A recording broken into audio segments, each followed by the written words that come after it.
Hey everyone, happy Tuesday. It's Neon here, and welcome to ProRevenge. This first story is called Guy Quit His Job Thinking He Became Rich. Hey, new to Reddit. I thought I would post my story here. I work for a construction company and we do remodeling on homes. We have a rule here that we get to keep anything we find hidden behind the walls. We hired this guy who was a total a-hole from day one. I've been working for this company for 5 years, and this guy has only been doing construction for 1 year after he got fired from his accounting job for getting a DUI. Anyways, he would always make fun of my clothes and my accent, and one day he went too far by telling my boss about my private Instagram account pics. He got on my phone and looked through my Instagram page and showed my boss pictures of me smoking weed. I was so mad that he violated my privacy that I made a plan to mess with him. He was the kind of guy who would always come in late and complain that trains or traffic is why he was always late.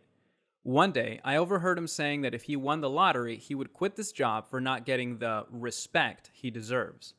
One day, I bought some fake gold coins online and put them in a metal box I found at the antique store and waited for a chance to hide it in a wall. Luckily, I did not have to wait long.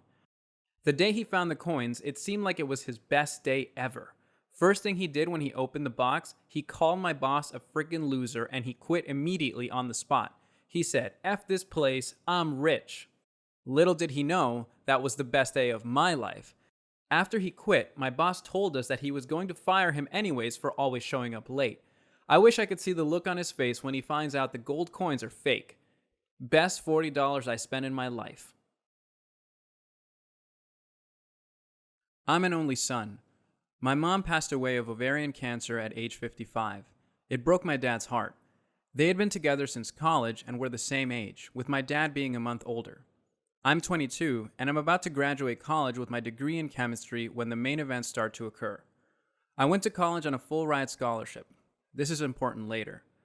My dad met my new stepmom when she was my mom's nurse at the hospital where she spent her final days. My stepmom, Grace, played all the right notes to gain my dad's trust.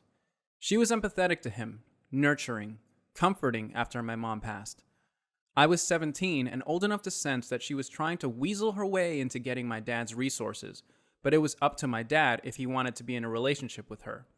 I was in my final year of public school and had just won a scholarship to attend college out of the country the following year. My dad mourned my mom for a year, and the whole time Grace would check in on him by phone every month or so, in my opinion, to scope out the possibility of sinking her hooks into him. After a year passed, Grace took the gloves off and went hard after my dad. Grace was only 40 when she and my dad started seeing each other. I didn't like her, but at the same time, my dad at least didn't seem so depressed anymore, so I tried to be less pessimistic about her and give her the benefit of the doubt. In my gut, I didn't trust her though. But we are Scandinavian, and at least in my family, the son does not tell his father what to do or even offer any opinion. Grace is from the Czech Republic, if you're wondering. My father was a very successful banker during his career and amassed quite a portfolio of wealth. I'll spare you the details, but after 6 months of dating, Grace and my father are married. My dad never really got over my mom, though, and he was getting weaker and weaker even though he was only 57. Since his health was fading, he called me to him and asked me point blank, "Boy, what do you need to set you up in this life?" I told him I don't need anything. I'm a man and I can take care of myself.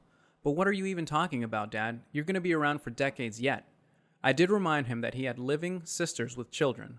I also reminded him that I had full scholarship to college, so don't worry about giving me any cash. He was dead only a year later at 59. I, of course, have seen lots of Hollywood movies, so I consider the conspiracy theory that maybe my dad's nurse wife poisoned him and made him sign over all his money to her, but I really honestly do not think that's what happened. Other relatives didn't like Grace either, but they knew my dad was totally in love with my mom and that her death utterly broke him. Well, long story short, my dad bequeathed his 5-bedroom house to me even though I wasn't expecting it and didn't ask for it. He gave a small endowment to each of his sisters and their children. He left about 80% of all his existing money to Grace, which amounted to several hundreds of thousands of dollars. My dad ignored me because he's generous to a fault and still gave me several tens of thousands of dollars, which were, of course, very useful to me. Grace tried to put on a friendly front, but I could tell she was angry as hell that she didn't get my dad's house too.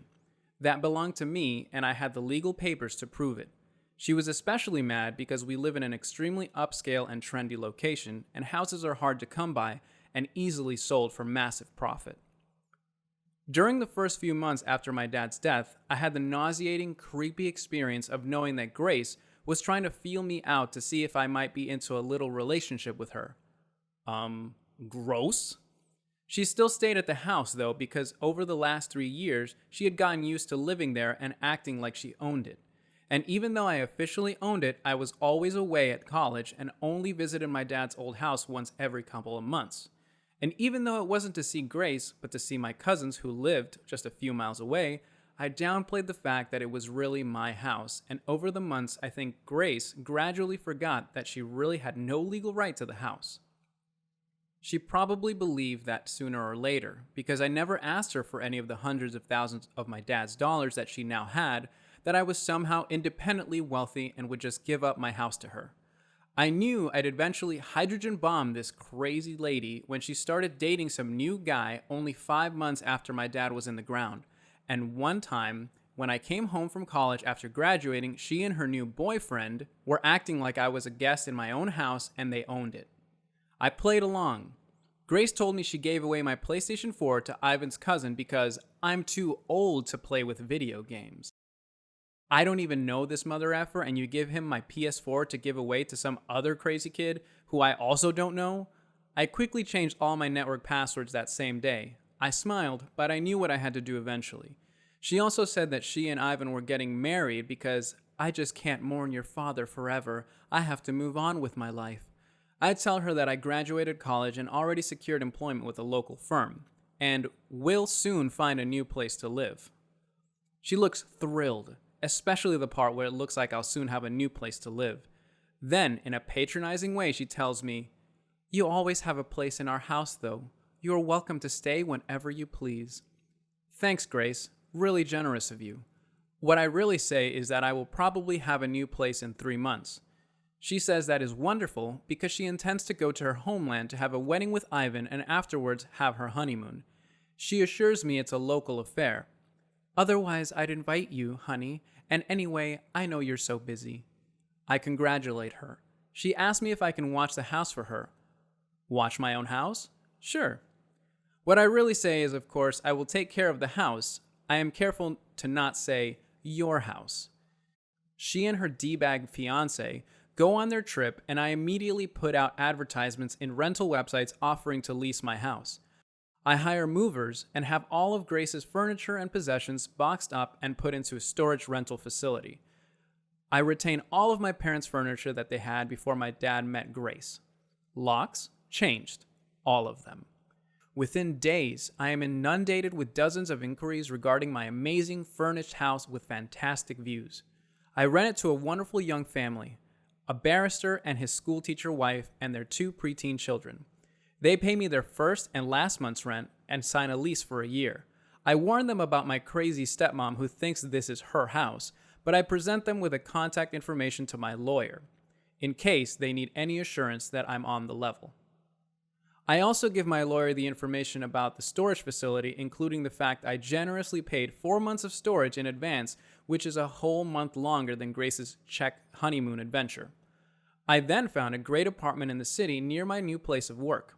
There, I met a woman in a restaurant I frequent at night after a long workday. We had been dating 6 months now and are engaged to be married. Grace, of course, tried to shriek and cause trouble when she realized she got kicked out of my house, but my lawyer quickly shut her mouth without my having to ever speak to her garbage face again.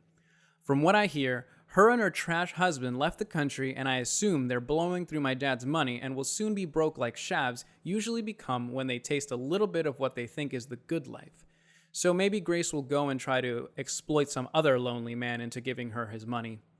Speaking of money, the house that I rent out is generating so much money that I not only am able to help pay for my cousin's college, but I moved into a larger apartment of my own, together with my fiancé.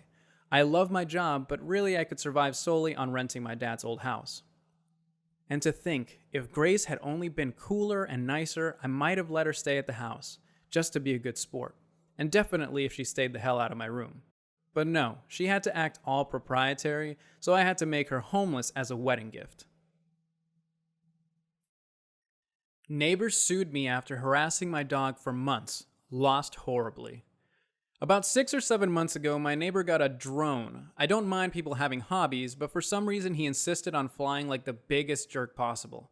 He would hover in front of other houses and windows, try to race cars going down the road, and worst of all, he had a habit of flying his drone in my fenced backyard, buzzing over my dog, diving low just over my dog's head before circling around to do it again. My dog isn't small, he's about 70 pounds and a Malamute, but the drone terrified him and I was worried what would happen if it hit him. I asked my neighbor several times to please not fly in my yard and explained that it was scaring my dog. He basically told me to get lost and laughed in my face.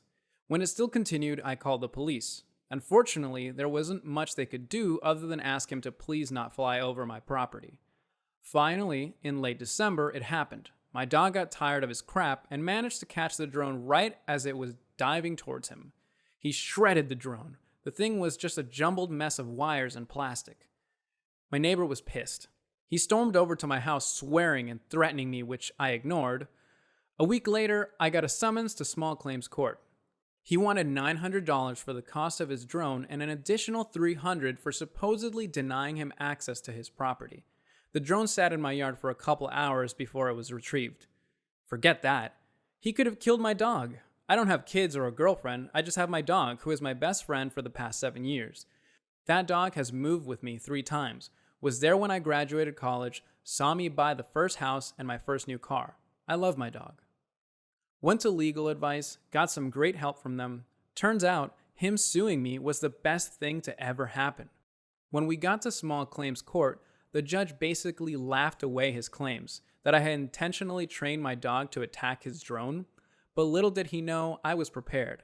I had dozens of photos of my yard showing it was impossible for him to accidentally fly that low to my dog, videos of him harassing my dog in the past, and I had saved all my medical bills from taking my dog to the vet.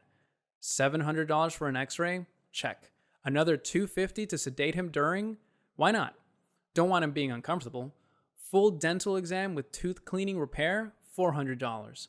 Then there was the cost of anti-anxiety meds and a secondary checkup. Wet food for a week in case his teeth were hurt, and extra just for good measure. In the end, the jerk ended up owing me almost $2,000 and now is being investigated by the FAA for not having a registered drone and violating several FAA regulations concerning drone flight too near an airport, too close to other people, out of sight of operator, and way above the maximum altitude. Enjoy never being allowed to fly drones again, jerk. Thank you all so much for listening to these stories, and I'll see you all in the next video.